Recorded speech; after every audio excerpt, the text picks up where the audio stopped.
You're going to listen to an interview with the writer of the books Dirt and Growing a Revolution, David R Montgomery. We discuss the world's oldest problem, the loss of soil fertility, and how David went from being a pessimist to being a cautious optimist, and what made him believe that this time it's different.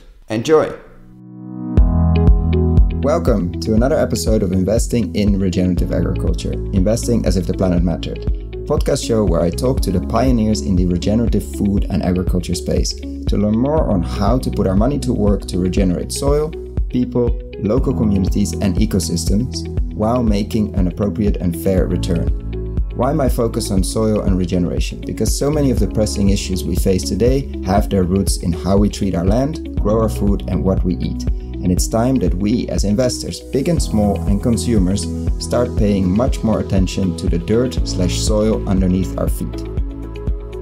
Before we get started, I've been recording these interviews next to my day job, and I will definitely continue to do so and release about an episode a month. But at the same time, I would love to take this further, share more interviews. There are many more stories to share on investing in regenerative food and agriculture.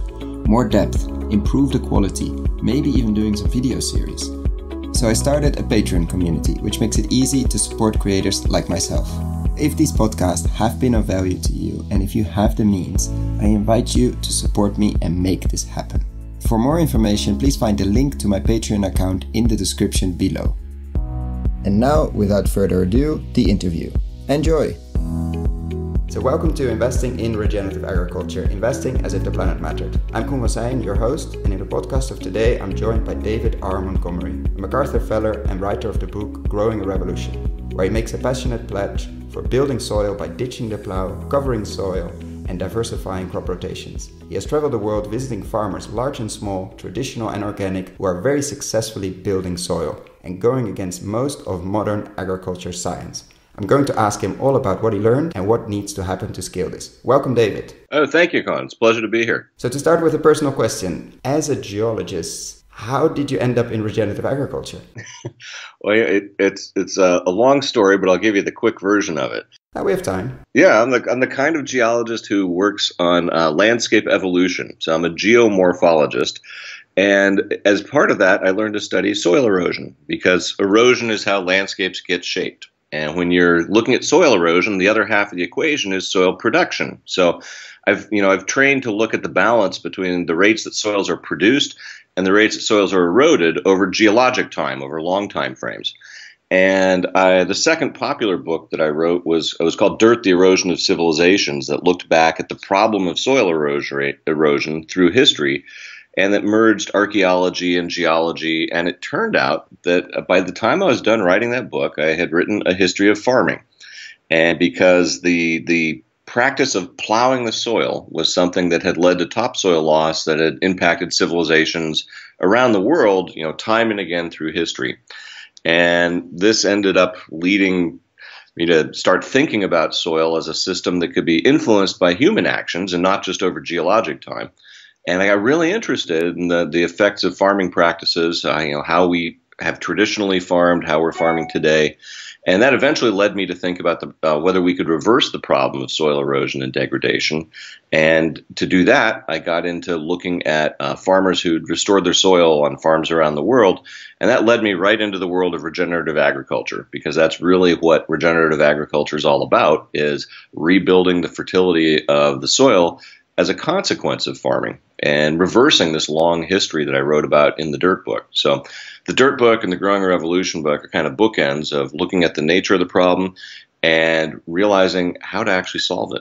You call it in the book, and it's even a chapter, mankind's oldest problem. I don't know if I got the chapter title exactly right, but it's the one thing we've been battling with every century, and many civilizations have gone under because of that. What makes it different this time? Why would we be, I wouldn't say arrogant, but be optimistic enough to think, okay, this time we got it right, and we can actually build a system that is more anti-fragile and more sustainable in the long term? Well, there's that question kind of encapsulates the story of my transformation from something of a pessimist about this problem when I was writing Dirt and looking at the history of land abuse over the century. You call it dirt, so yeah. Yeah, and that's what, if we basically take soil, a healthy, fertile, life-filled soil, and we lose the organic matter and we lose the native fertility, we're turning it into dirt, something that just has the geology and not the biology, and it's the combination that makes for healthy, fertile soil.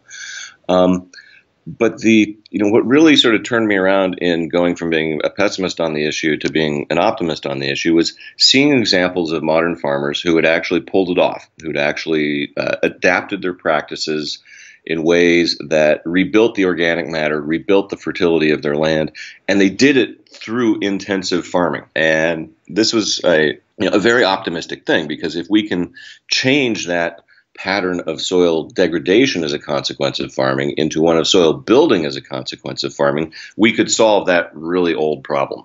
And what really makes it possible now is, I think, a few things. There's, on the one hand, we've learned a lot, and we've got examples of farmers who have done it that we can learn from, as I did. And if we combine the ancient wisdom of things like crop rotations and planting legumes and diversifying our rotations, so that we're not just growing one or two things time and time again in the same field, those things are really ancient wisdom that have been used by traditional societies around the world, but that also use the plow. And it's the disturbance of the land through tillage, through plowing, that has led to the long-term slow degradation of soil fertility by disrupting mycorrhizal fungi that help feed the plants, and by burning down soil organic matter over time. We now have modern technologies that we can use to couple those ancient ideas of crop rotations and keeping the ground covered with cover crops and more diverse rotations. We can couple that with less disturbance, either no-till or minimal tillage applications. And you put those three things together under the label of conservation agriculture, and you've got a new sort of style and philosophy of farming that really seems to work to build soil fertility, because it's those three things done together, minimizing the disturbance, in effect feeding the soil organic matter through cover cropping and diversifying rotations, which helps with micronutrient provisioning and pest suppression. That allows us to build up soil organic matter, which can restart a lot of the biological processes that are essential to native soil fertility, sort of nature's way of farming. And the other half of that, so we have this knowledge of how to put these pieces together into a new system of farming that really seems to work. And on the other hand, there's the economic pressures that are affecting modern farming, where if you go talk to most farmers, they're not really anxious to pay a lot more for fertilizers and pesticides or diesel. Those are really high ticket items in terms of modern farming. We rely on them a lot, and they actually have become progressively more expensive in terms of on-farm economics. While at the same time, the large harvests that we've been producing in the 20th and 21st centuries have depressed the prices for the commodity crops that a lot of farmers in the developed world grow. They're in a squeeze, basically. Yeah, exactly. They're in this squeeze where they've gotten so good at growing so much stuff that the price they get for their product is depressed, especially relative to their value, since it's the one thing everybody needs other than water and air. And at the same time, the cost of the inputs that they've been trained to rely on to produce those harvests have gone through the roof. So they're caught in a squeeze in the middle. And you see that play out in my country, the United States, for example, with the great decline of the family farms and the growing size of farms. The old adage of get big or get out that was thrown around in the 1970s was a direct consequence of that. And so what gives me hope is that we've learned this sort of new way of farming that can build soil fertility, and as a consequence of that, it allows the farmers that I visited to spend less on diesel because they're not using their tractors as much, they're not tilling as much. They spend less on fertilizer because they've rebuilt their native fertility of their land enough that they can cut their fertilizer use by 50% to 90% or more. And they aren't using anywhere near as much in the way of pesticides. And so it's greatly reducing their input costs. And what happened to their yields? They either were maintained or they went up over time.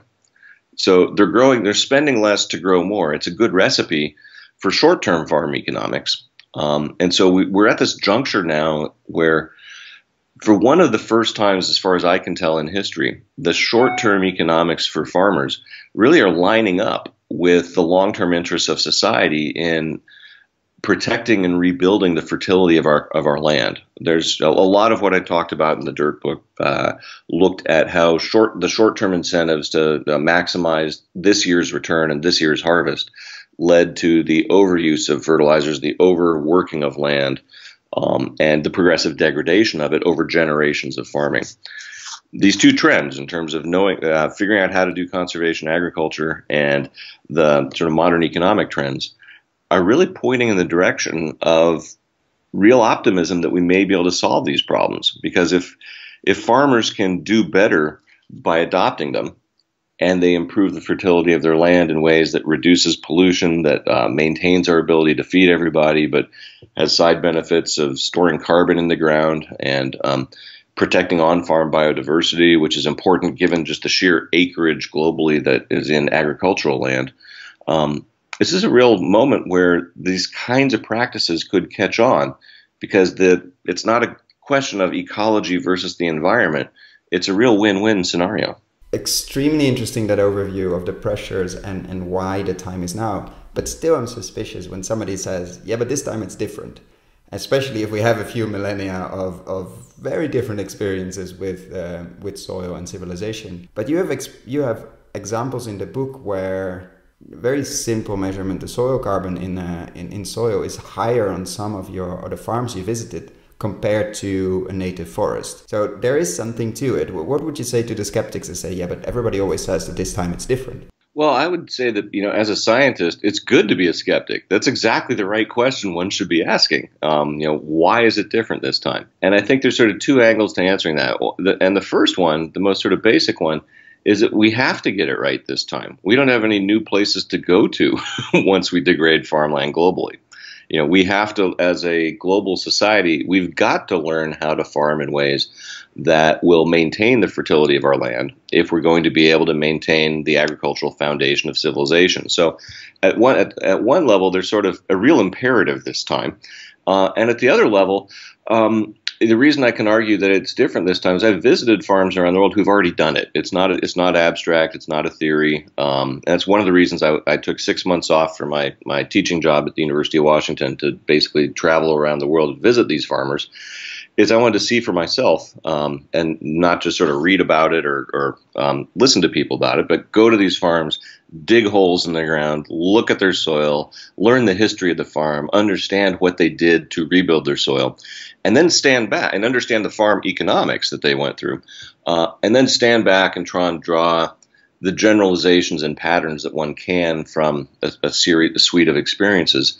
And it's really the sort of confluence of a new way of thinking about the soil that really is truly new in terms of combining these three practices of minimal disturbance, cover crops, and crop rotations. You can look back through history, and there's very few examples where people have put together that system in practice on the land at a large scale.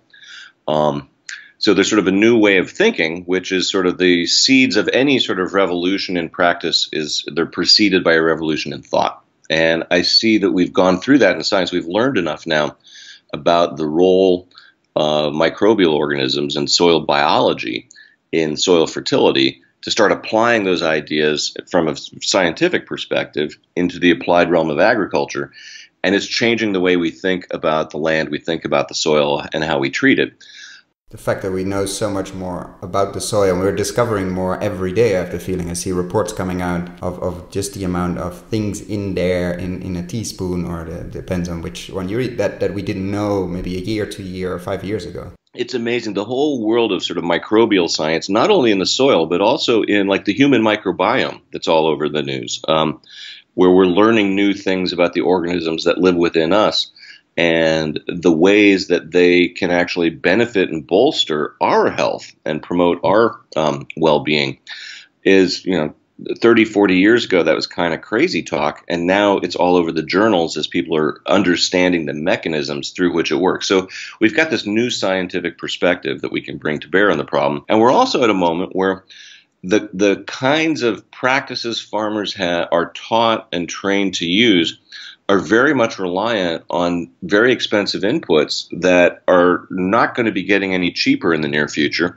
and that come with very real and increasing environmental and social costs in terms of the global carbon budget, but also in terms of things like groundwater pollution in the American Midwest, for example, nitrate pollution in the Gulf of Mexico.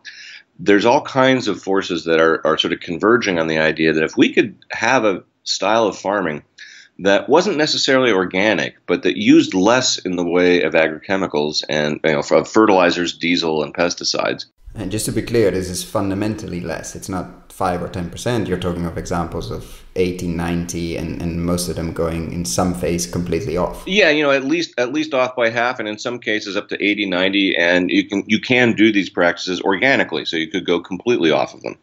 And if you could do that and still maintain our ability to feed everybody, our ability to maintain our harvests, then that is a recipe. It's a setup for a whole new way of thinking about it. And if it's more profitable for farmers to do this, once they get through the transition, which I found to be remarkably short, it's a setup for increasing adoption as people learn about it. And obviously it takes time for new ideas to filter out of the initial adopters who experiment with it and tinker and figure out how to make these practices work.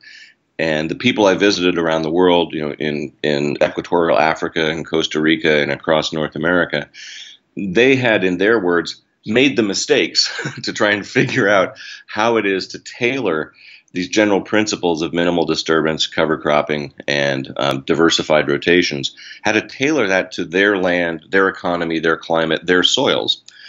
And once we've learned how to regionalize those general principles, then it's faster to get new farmers on board in terms of how to adopt them, because, as these guys were saying, they've already made the mistakes. So what's holding them back? What's holding their neighbors in Ghana on the farms you visited, but also in the US and also in Costa Rica? What's holding them back so far? There's a couple things, and I think that the biggest thing is that change is difficult. We tend to want to continue doing things the way we've been doing them, simply for the reason that that's the way we do things, and so it can take a while for any kind of new idea to get out of the realm of the initial adapters and spread through people who might benefit from it, who might actually be interested in adopting it if they knew about it or if they knew how to do it. So there's the inherent resistance to new ideas. There is the problem that a lot of people don't know about this, and a lot of farmers don't know about it. And it goes, these three principles of minimal disturbance, cover cropping, and diversified rotations really run 180 degrees counter to the conventional wisdom in most modern, in terms of the way that we've farmed for the last 100 years, sort of the modern conventional farming in the Western world, where we use intensive tillage, a lot of fertilizer and pesticides, and we tend to grow one or two crops, functional monocultures. And also in organic, tillage is part of the organic movement, has been part for a long time. So even there, we see a lot of destruction. I did an interview with Sally Calhoun, an impact investor, who rented out part of her land to an organic farmer. And at some point, she just took it back under her management because she saw that organic farmer keep plowing and plowing and plowing and plowing. Yeah, and that was one of the things I learned in writing the Dirt book, was that when we look at the farming practices that helped take down classical Greece or undermine the Roman Empire, it was not modern agrochemical farming. It was organic agriculture. And the key culprit there was excessive tillage, too much use and reliance on the plow. And there's a lot of organic farms that, especially that are on any kind of sloping land and aren't on a river floodplain, where tillage is causing lots of damage to the soil. So it's really not a question of sort of conventional versus organic. It's a question of recalibrating the way we think about the soil and think about the land to try and adopt practices that build the microbial life that, if it's working for us in the soil, is a real advantage. It's more efficient, really, when you have these trillions of organisms per teaspoon of soil doing things in there that will promote the growth and health of your crops.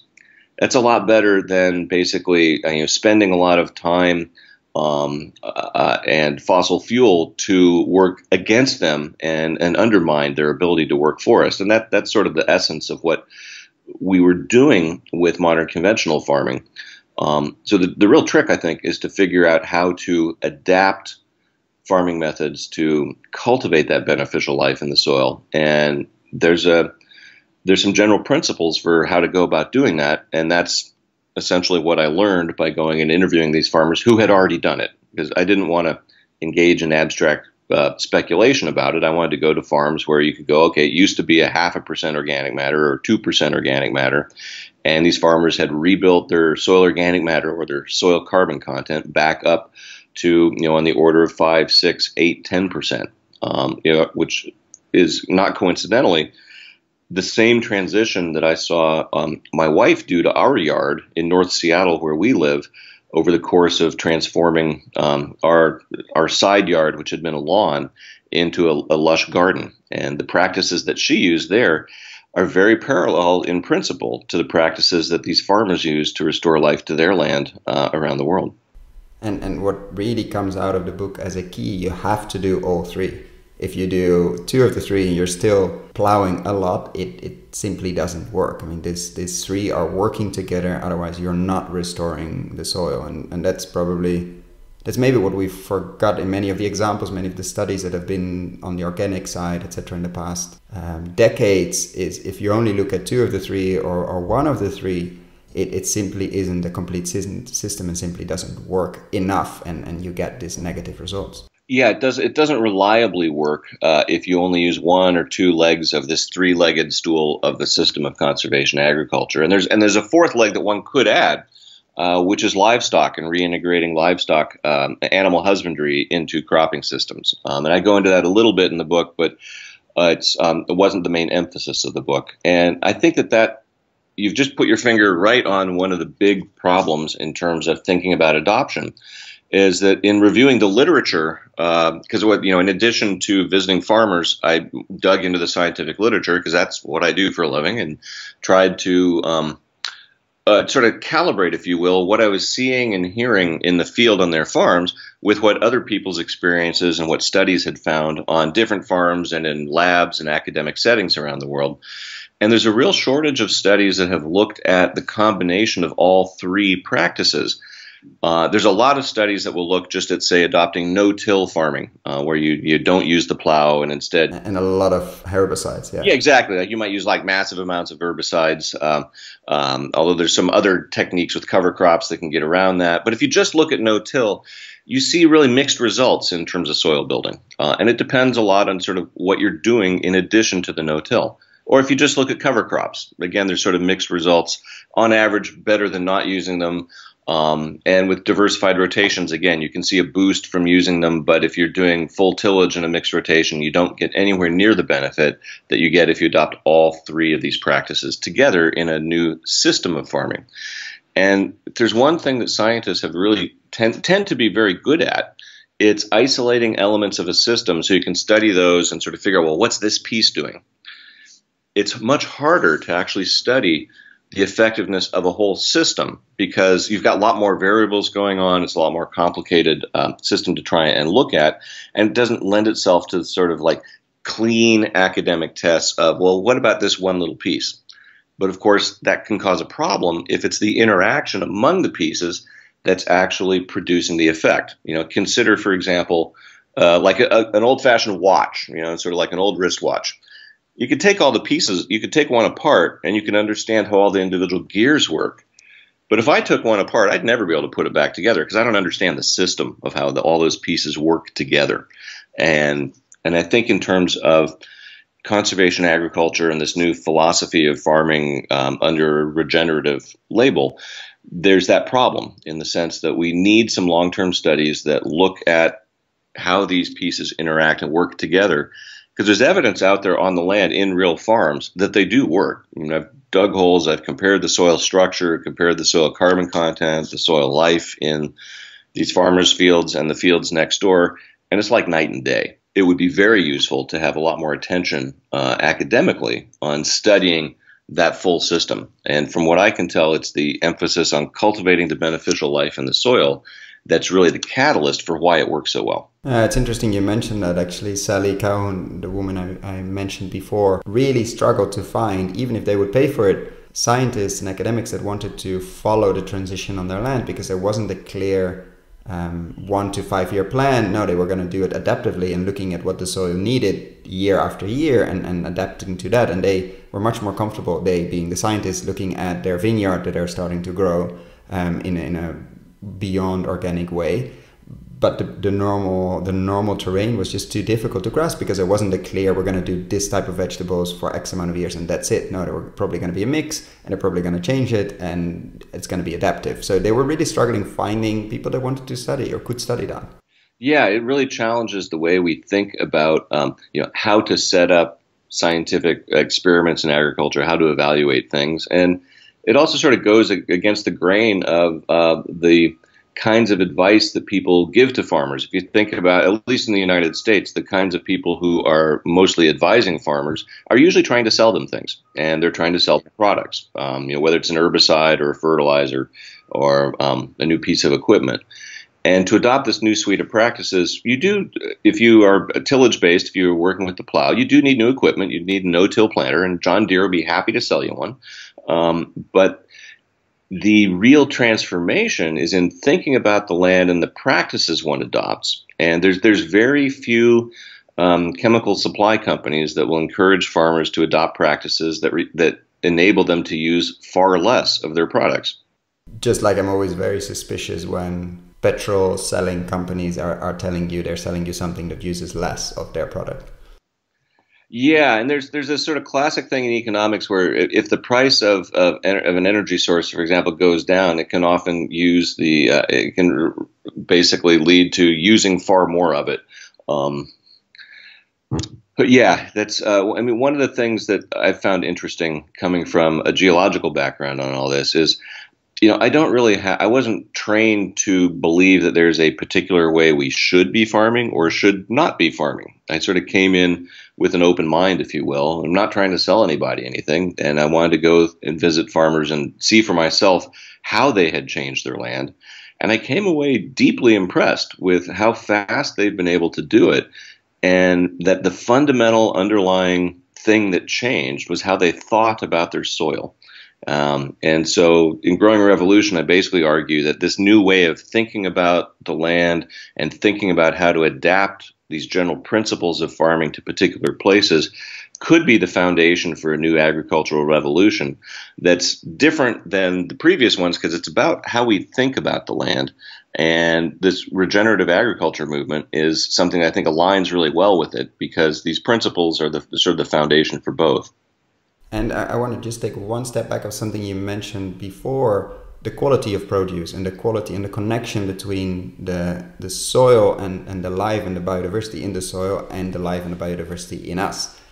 I start to see, but it's maybe because I'm focusing so much on this topic, that slowly we also start to see the connection between the quality we grow with the amount of attention and the amount of work we put in the soil and the quality of the produce and the amount of nutrients in it. Is that something you see as well, or is it something I happen to see in a few snippets around? No, I think you're onto something. My wife, Ann, and I wrote a book in between the Dirt book and the Growing Revolution book. We wrote one called The Hidden Half of Nature, The Microbial Roots of Life and Health. And in that book, we started to look into that question in terms of, how does healthy fertile soil influence the way that micronutrients get out of the soil itself and into crops, and then what are the parallels between the functions that a microbiome serves in the root zone of plants and in the human gut? And these systems are remarkably similar. They're kind of very similar. The one is the other inside out. And probably the lack of research into these systems is also remarkably similar. Like what you just described on soil is probably the same on our gut. They're very parallel. And so in The Hidden Half of Nature, we went into those parallels, the state of research in both things. And what we came away with was the assessment that in terms that the microbial communities in both systems are serving purposes that are essentially symbiotic with their host organism, whether it's the plant or whether it's a person. And they're facilitating nutrient transfer and acquisition, particularly of micronutrients and of the sort of precursors to the microbial metabolites, things the microbes produce that serve as precursors to things that our body will then make that are necessary for health. And they also tee up and inform a plant defense system or our immune system. And they're involved in chemical signaling that just sort of helps us navigate our relationship to the external world. And we sort of teed up in that book the question that you're asking of, well, to what degree does the way that we grow our food, for example, influence its nutritional quality for us? And Ann and I are now starting to work on a new book together that's going to look pretty much at that question, because there's all kinds of connections between the way that say, the mycorrhizal fungi in the soil help to acquire mineral micronutrients, things like copper and boron and zinc and iron, things we don't need a lot of in our bodies, but that are absolutely essential to the proper functioning of enzymes and processes in our bodies that are critical to our health. And if you look at what's happened to the micronutrient concentration of food over the last 50 years, it's dropped radically by a quarter to over half, depending which study you look at and which fruit, vegetable, meat, or dairy product you look at.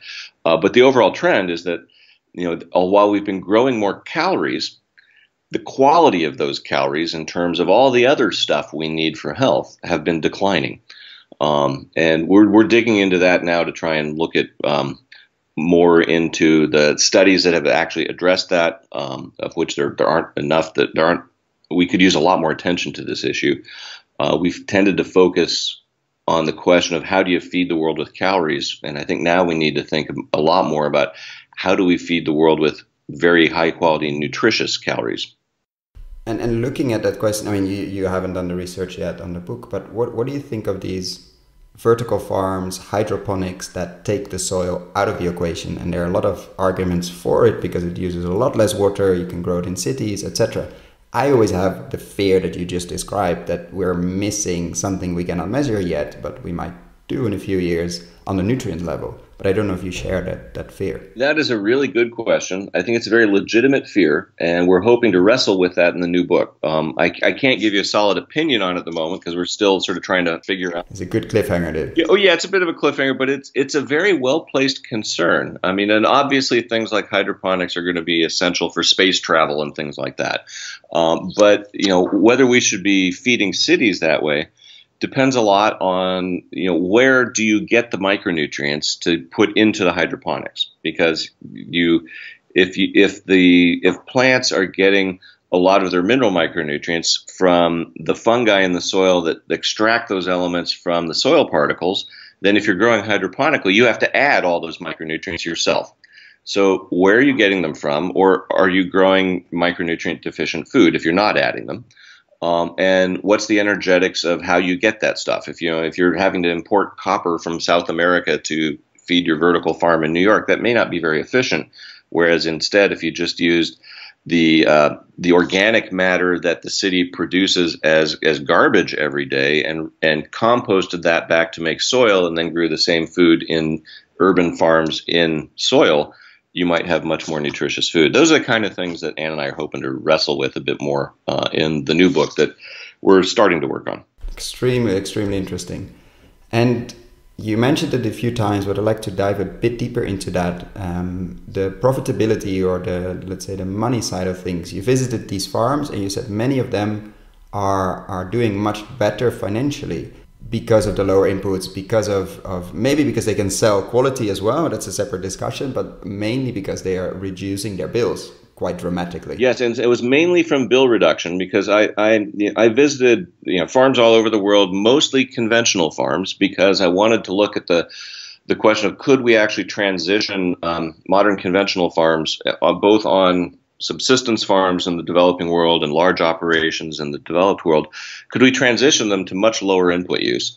I also visited an organic farm, the Rodale Institute in Pennsylvania, to see whether or not these same principles could work in an organic system, and they can. But I'm most visited conventional farmers, in part because that's where the real opportunity lies to sort of change the world, if you will, in terms of how humanity tends to farm. And I was really impressed with how much savings there was from the reduced input use. If you can reduce the cost of one of your primary costs of production by half or more in a system, that's going to affect the bottom line of the system as long as it doesn't affect the output, your productivity. All the farms that I visited after they'd made this transition were growing increased yields, not decreased yields. They were growing more food and spending far less on inputs to do it. The yield bumps in a few cases were quite significant. In most, they weren't all that significant. But to me, what the significance was is that they didn't lose yield. They were growing just as much, if not more, food. And so they were basically, in terms of the effect on the farm's bottom line, the reduced cost of the inputs was money that went straight to the farmer instead of to his fertilizer dealer. Which is a nice shift in terms, if you look at the farmer, obviously not if you're selling fertilizer. Oh, yes, exactly. With any kind of major transition in thinking or technology, there's going to be winners and losers. And from my own perspective, I think it's about time the farmers won. Yeah, because they spend an insane amount of hours producing our food, and many actually, I saw some data last week, live under the poverty line, which is crazy because they cannot afford their own food if they would sell it. So if one of the main challenges you mentioned for a broader acceptance of regenerative agriculture or conservation agriculture is crop insurance and policies. For impact investors, there is, of course, a lot of lobbying there to do and a lot of work on the philanthropy side, but on the investment side, not too much. What do you see after visiting all of these farms, both big, small, organic versus non-organic? What do you see as the role for impact investors or investors in general that want to put money to work in this space and want to help this transition while making investments? Well, there were sort of three big sort of things I think I identified at the end of the book of sort of opportunities to promote this kind of thing. And one was the crop insurance. The other was looking at setting up demonstration farms to sort of show farmers how to adopt these practices so they don't have to run the risk of experimenting on their farm. And neither of those are probably the best place to point individual or foundation investors to. But the third one is where I think there could be big opportunities, and that's in transition assistance and even sort of acquiring farms and leading them down this road of regenerative agriculture. There's an awful lot of farmland in the U.S., at least, that is leased out and farmed by people who don't actually own it. And so there's a problem there, and I talk about this historically in the Dirt book. The problem of sort of tenant farmers having no long-term interest in rebuilding the fertility of their land has been a real problem, and that I could trace that problem all the way back to the Roman Empire. It's been a huge problem in farming for a long time in different areas.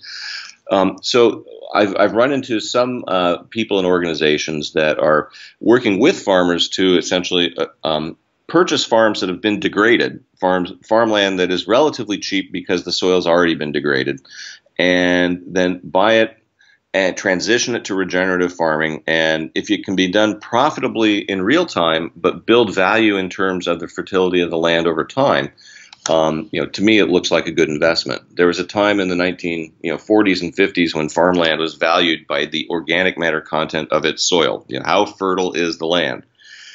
And now we value it by how much, what we can harvest with large agrochemical inputs. It's been sort of divorced from the native fertility of the land. As we look out to, what's going to form the value in farmland in, 20, 30, 50 years from now, as we try and transition off of our over-reliance on fossil fuels, land that you can farm intensively and produce a lot of food on without using a lot of those inputs that will, in all likelihood, get more expensive through the rest of this century. That seems to me as a real investment opportunity. No, definitely. Looking at especially long-term focused. That's the key here in general. It's the key for any farmer that wants to leave the land maybe to their children or to any generation after the land. And that's the perspective, as a geologist, I can't help but come from that perspective, because to me, if we could make this transition in 30 years, that's remarkably fast. Yeah, you think in centuries normally, or even longer. Yeah, exactly. Centuries are round off error, in terms of geologic time. But we don't have centuries to solve this problem. We need to do it much faster. And that's where I'm hoping that these kinds of ideas catch on and spread among farmers around the world. And I just was just at a conference yesterday back east where I was introduced to a gentleman from Cornell who had used ideas like this in terms of building more productive rice systems in Asia, and had great success not only in growing more food with less inputs, but in growing food that had better micronutrient density. And so I think that hopefully that we're on the cusp of really rethinking how we do agriculture. Which hopefully even means that, maybe even means that you need less of it if there's more in it that you need. I mean, like less empty calories and more nutrient ones, which would help even more in this equation because we still have to feed probably 9/10 billion people. Exactly. So final question, let's imagine there's a gigantic room full of impact investors listening to this podcast. They're all interested, they are on board, they want to get into the regenerative agriculture space, into conservation, they want to put their money to work. What would be your piece of advice? Obviously not investment advice, but what would be your piece of advice? Where to start? What would be the first step for you? You mean other than supporting us to write the next book? Definitely. Buying the book is a first, but they've read the book, they bought the book, they bought 10 copies for their friends, and now they want to do something with their investment capital. Well, I think that if there's looking at how to partner with or put together networks of people to look at either providing transition assistance to farmers, whether in terms of short-term loans for new equipment that they needed to buy, or just sort of financially backstopping someone taking the risk of a transition. And anytime you change practices, there's at least a perceived, if not real, risk. There's the bottom part of the hockey stick. Yeah. And also sort of thinking about what the opportunities are for partnering with farmers to take degraded land and turn it back into productivity. Something like a third of the world's farmland has already been abandoned due to soil degradation. That problem of feeding the world you mentioned, of the 9 or 10 billion person planet, would be a whole lot easier if we restored the degraded farmland around the world. So I'd encourage people to think about the model of trying to acquire farmland that has been degraded and turn it around. Basically rebuild its fertility and turn it back into a net asset. I think that's amazing advice. Thank you so much, David, for sharing. I will definitely be checking in when the new book comes out, because I think it's one of those pillars or one of the legs of the stool we're missing, or we're going to hear a lot more about. If we would talk like in a year from now, I think a lot of the things we discuss would be quite obvious. So I'll be checking in and I'll be following you. And thank you so much for your time this morning. I know it's very early. Great. Well, thanks. I appreciate it. It's a pleasure to talk. And if anyone's interested in following us on Twitter, we are active there with our tag of @dig, then the number 2 and grow, @dig2grow. And we can keep people updated on stuff we learn along the way and about when the new book will come out. Perfect. I will definitely link it, plus a lot of the things we discussed in the show notes down below. Okay, great. Pleasure to talk to you, Con. You just listened to an interview with David R Montgomery. If you're interested in more, please have a look in the description below for the links to his books, where you can learn a lot more about the fascinating examples of farms and farmers which went against most of modern agriculture science and build up a lot of soil real fast. Thank you for making the time to listen to this podcast and making it all the way till the end. I hope you enjoyed it as much as I did. If you found the Investing in Regenerative Agriculture and Food podcast valuable, there are a few simple ways you can use to support it. Number 1, rate and review the podcast on your podcast app. That's the best way for other listeners to find the podcast, and it only takes a few seconds. Number 2, share this podcast on social media or email it to your friends and colleagues. Number 3, if this podcast has been of value to you, and if you have the means, please join my Patreon community to help grow this platform and allow me to take it further. You can find all the details on patreon.com/regenerativeagriculture or in the description below. Thank you so much and see you at the next podcast.